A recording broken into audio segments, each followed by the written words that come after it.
మీ పేరండి? నా పేరు బొమ్మడి కృష్ణమూర్తి అండి. మీరు రానున్న ఎన్నికల్లో ఓటు ఎవరికి వేస్తారు? ఓటు దీనికి జనసేనకి వేస్తామండి. ఎందుకండి?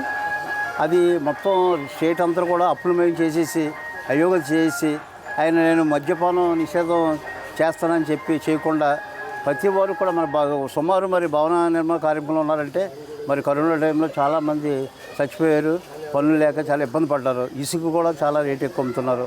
ప్రతి విషయంలో కూడాను ఏదో పెన్షన్ ఇస్తున్నామని పేరే కానీ మద్యం ద్వారా చాలా దోచేస్తున్నారు డబ్బులు. ఆయన సొంత వ్యాపారం పెట్టుకుని ఒక బ్రాండ్ పెట్టుకుని కోట్లాది రూపాయలు కోట్లాది రూపాయలు కూడా దోచేసి చాలా అధోగతం చేస్తున్నారు. ఎలా ఉందంటే రాష్ట్రం కేంద్రంలో మోదీ గారు ఉన్నారంటే చాలా అంతా రామమయం అన్నట్టు ఈ స్టేట్లో మాత్రం జగన్ మాత్రం అంతా అప్పులమయం చేసేసి అందరూ కూడా ఒక్కో హెడ్డకే ఇప్పుడు లెక్కెత్తే 2 లక్షలు, కనీసం 2 లక్షల రూపాయలు చేస్తారు. అదేవిధంగా ఇక్కడ వాలంటరీ వ్యవస్థ పెట్టి చాలా ఇదిగాను వాలంటరీ వ్యవస్థ కూడా ప్రతిని ఆయన ఏదో ఒక కార్యకర్తలాగా వాలంటరీ వ్యవస్థ కూడా వాళ్ళకి పనిచేస్తుంది.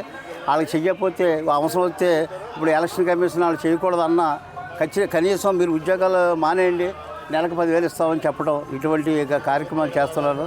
చాలా ఇదిగా ఓటు కూడా చాలా స్పందిస్తున్నప్పుడు ఇప్పుడు మా మిస్సెస్ కూడా 15వ వార్డు కౌన్సిలర్, జనసేన కౌన్సిలర్. ఇప్పుడు వార్డుకి నిన్న 5, 6 తిరిగాం, ఇవాళ 7, 8 తిరుగుతున్నాం, ఇవాళ 8, 9 తిరుగుతున్నాం. ప్రతి వార్డులో తిరుగుతుంటే మేము స్పందన ఎలా ఉందంటే ప్రతి వాళ్ళు కూడా మేము విసిగెత్తిపోయి ఉన్నాం. ప్రభుత్వం మారుస్తాం, ఈసారి ఖచ్చితంగా గ్లాస్కి వేసి అత్యధిక మెజార్టీతో చేస్తాం. కనీసం మేమంతా తిరుగుతుంటే కనీసం 20,000 నుంచి 25,000 మెజార్టీ కూడా వచ్చేలా కనపడుతుంది.